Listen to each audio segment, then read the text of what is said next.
सो अभी हमारे पास आईटेक का SS1000 सॉफ्टवेयर है। अभी अपना जो सिस्टम है वो 1500 वोल्ट एंड 40 एम्पियर तक जा सकता है और 18 किलोवाट उसका पावर कैपेसिटी है, वो आप यहाँ पे देख सकते हैं। ये इसका मॉडल नंबर है, serial number and all. So solar array simulation आपको अगर यूज़ करना है तो सबसे पहले मेनली कॉन्फ़िगरेशन में आपको ये विंडो दिखेगा, ये है कर्व्स। सो बेसिकली अगर इन्वर्टर टेस्टिंग के स्टैंडर्ड्स के हिसाब से आपको टेस्ट करना है तो आपको ये कर्व्स की वैल्यूज़ डालनी है, देन आप उसको टेस्ट कर सकते हैं। जैसे यहाँ पे है कर्व वन के अंदर रेगुलेशन सेंडिया एंड EN 50530। सो स्टेंडिया जो है वो US का स्टैंडर्ड है एंड EN 50530 ये UK बेस्ड, मतलब यूरोपियन यूनियन का स्टैंडर्ड्स है। So based on this standard, ये जो स्टैंडर्ड रेगुलेशन आप सिलेक्ट करेंगे उसके हिसाब से आपका जो मटेरियल है वो चेंज होगा, राइट। अगर आप कर्व सिलेक्ट करते हैं तो आपको दो ही वैल्यू एंटर करनी है, VMP एंड PMP। सिस्टम आपको दो ही वैल्यू एंटर करने का पूछेगा। अगर आप ये दो वैल्यू एंटर करते हैं उसके बाद सेव करेंगे तो उसके हिसाब से PV कर्व है वो आपका रेडी हो जाएगा। उसमें पावर, वोल्टेज एंड करंट। सो ये जो रेड कर्व है अपना वो पावर कर्व है एंड यहाँ पे जो ग्रीन कर्व है अपना वो IV कर्व है। सो यहाँ पे हमें दो चीज़ें मिलेगी, MPP ऑफ IV कर्व, मतलब IV कर्व के ऊपर जो MPPT पॉइंट्स है वो अपना कहाँ पे ट्रैक हो रहा है और पावर पॉइंट पे अपना MPPT पॉइंट है वो कहाँ पे ट्रैक हो रहा है। नाउ सेम चीज़ हम यूज़र डिफाइंस के थ्रू भी कर सकते हैं। अगर आपके पास सोलर पैनल का डेटा है तो वो आपको यहाँ पे एंटर करना है, open circuit voltage, maximum power point का voltage, short circuit current and current at maximum power.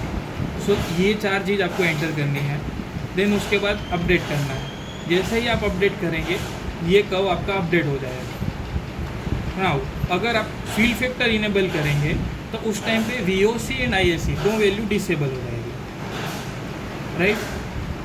सो अगर आप फील्ड फैक्टर के थ्रू जाना चाहते हैं तो वो भी सिलेक्ट कर सकते हैं ना। ये एंटर करने के बाद यहाँ पे अपने पास डेज की प्रोफाइल ऑलरेडी प्री डिफाइंड है। सो ये जो ग्राफ है नीचे वो इरेडिएशन टेम्परेचर का कर्व है। सो जैसे जैसे इरेडिएशन एंड टेम्परेचर चेंज होएगा वैसे वैसे आपका VMP IMP भी डे वाइज चेंज होगा। सो फॉर एग्जांपल स्टार्टिंग के लिए हम क्लाउडी डे का प्रोफाइल रखते हैं, यहाँ पे शिफ्ट सेकेंड को हम 0 रखते हैं, सॉरी 1000 रखते हैं। यहाँ वार्म अप टाइम हमारा 1 सेकेंड रहे, 1 सेकेंड कर देंगे। अब बेसिकली ये वार्म अप टाइम ग्रिड का इन्वर्टर को सिंक्रोनाइजेशन का टाइम देने के लिए यूज़ होता है। सो तब तक ये MPPT का एल्गोरिदम स्टार्ट नहीं होगा और वो MPP का आपको एफिशिएंसी और एवरेज एफिशिएंसी वो दिखेगा नहीं। सो वो आपके कैलकुलेशन में नहीं आएगा पर्टिकुलर उस टाइम के लिए। सो जैसे आपको वार्म अप टाइम कम रखेंगे तो आप डायरेक्टली ये MPP का जो कर्व है वो बढ़ना चालू हो जाएगा और MPP आपके पिक्चर में आ जाएगा।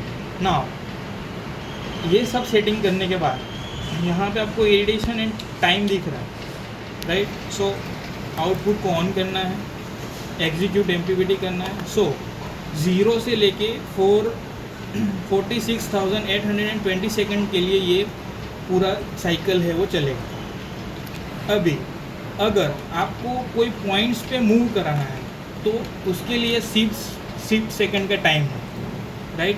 अभी जैसे डे का स्टार्टिंग टाइम है, मतलब 6 बजे के आसपास या 6 से भी पहले, तो उस टाइम पे इरेडिएशन एंड टेम्परेचर बहुत ही कम है। यहाँ पे आप देखेंगे, so pink line and yellow line, ये दोनों लाइन आप देखेंगे यहाँ पे, तो इरेडिएशन भी बहुत कम है और टेम्परेचर भी बहुत कम है, राइट।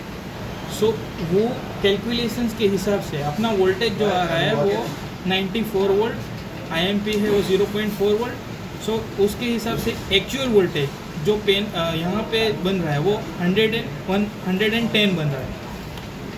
जैसे ही फॉर एग्जांपल मुझे ये चेंज करना है 1000 सेकेंड, सो मैं उसको स्कीप कर रहा हूँ, 1000 सेकेंड यहाँ पे स्कीप हो, बट स्टिल पॉइंट्स तो सेम है तो वोल्टेज में चेंजेस हमें नहीं दिख रहे हैं। बट जैसे जैसे मैंने यहाँ पे चेंज किया आप देखेंगे VMP IMP ये इरिटेशन टेम्परेचर के हिसाब से चेंज हुआ है, और वोल्टेज, करंट एंड पावर तीनों की वैल्यू अभी चेंज हो रही है। स्टिल माई पंप, मेरा पंप है वो अभी बंद है, कंट्रोलर भी अभी बंद है। जैसे मैं उसको टर्न ऑन करूँगा, क्योंकि उसका लिमिट है 220 वोल्ट, जैसे ही वो वोल्टेज पे रीच हो रहा है तब वो ऑन होगा। सो अभी मैं वहाँ पे MCB ऑन करवा रहा हूँ। सो यहाँ पे आप देख सकते हैं जैसे ही हमने मोटर को स्टार्ट किया है, सो करंट है वो बढ़ रहा है, और ये MPPT का पॉइंट्स है वो भी मूव हो रहा है। सो यहाँ पे आपको पावर, वोल्टेज एंड करंट तीनों के डिफरेंट ग्राफ्स मिलेंगे। एंड इसको अगर आपको रिकॉर्ड करना है, सो इसके लिए आप record and custom record on करेंगे, तो जब तक आप स्टॉप नहीं करेंगे तब तक वो डेटा रिकॉर्ड करता है।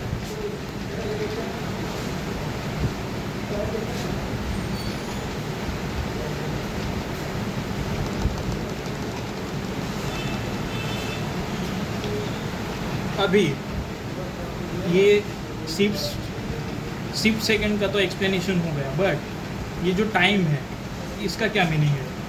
सो बेसिकली यहाँ पे जो भी वैल्यू आप टाइम्स के अंदर एंटर करेंगे वो डिवाइडेड बाय ये सेकंड्स पे हो जाएगी। जैसे मैं फॉर एग्जांपल यहाँ पे 100 एंटर करता हूँ, देन इसको स्टॉप करता हूँ, अगेन ओपन, एग्जीक्यूट MPPT। सो अब क्या होगा, ये पर्टिकुलरली जो ग्राफ है वो टोटल इतने सेकंड में कवर होगा। सो आप यहाँ पे देखेंगे ये पॉइंट्स 100 के सेकंड्स पे स्किप होते हुए चल रहा है। अभी मोटर ट्राई कर रहा है, ड्राइव भी ट्राई कर रहा है कि वो स्टार्ट हो, बट करंट वोल्टेज उतना है ही नहीं। सो मिनिमम वोल्टेज जो रिक्वायर्ड है, MOV जो बोलते हैं, उसके नीचे है। सो जैसे ही वोल्टेज लेवल डिज़ायर वोल्टेज पे पहुंचेगा, सो यहाँ पे सिस्टम करंट ड्रॉ करना स्टार्ट करेगा।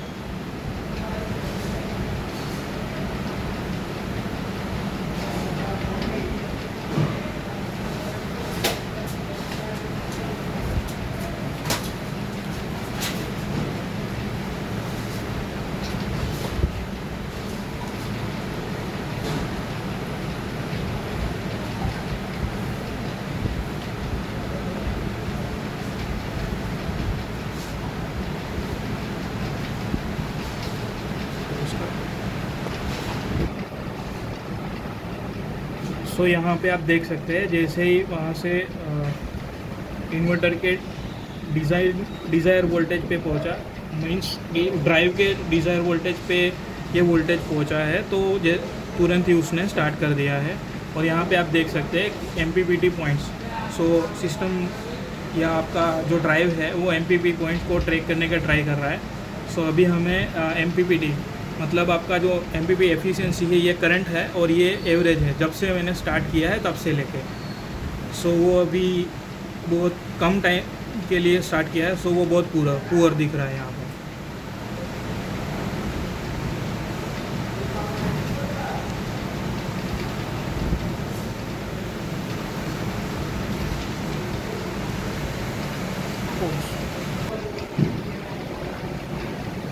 सो यहाँ पे दो ऑप्शन है ओपन रिपोर्ट का। जैसे आप वहाँ पे क्लिक करेंगे, सो वो जो फोल्डर है जहाँ पे रिपोर्ट स्टोर हुआ है, वहाँ पे आपको दो रिपोर्ट्स मिलेंगे। ये जो है उसमें डेट, टाइम स्टैम्प के साथ पूरा रिपोर्ट रेडी हुआ होगा। उसमें कौन सी प्रोफाइल ली है, क्या आपकी VOC ISC जो भी पैनल का कॉन्फ़िगरेशन आपने किया है, वो सब आपको वहाँ पे मिलेगा। सेकेंडली यहाँ पे कस्टम रिपोर्ट, जो कस्टम सेटिंग्स पे आपने रिपोर्ट्स को ऑन किया था, सो वो आपको यहाँ पे मिलेगा। सो फॉर एग्जांपल मैं यहाँ पे इसको ओपन करता हूँ, तो यहाँ पे हमें पूरी डिटेल्स मिलेगी। टाइम स्टैम्प,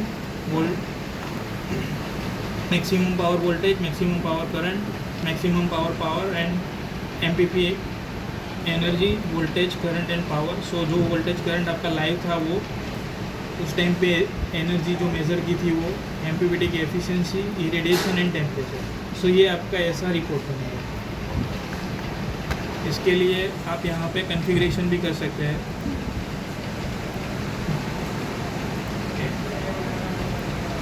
यहाँ पे उसके लिए आपको आउटपुट ऑफ करना पड़ेगा एंड MPPT यहाँ से रीसेट हो जाएगी।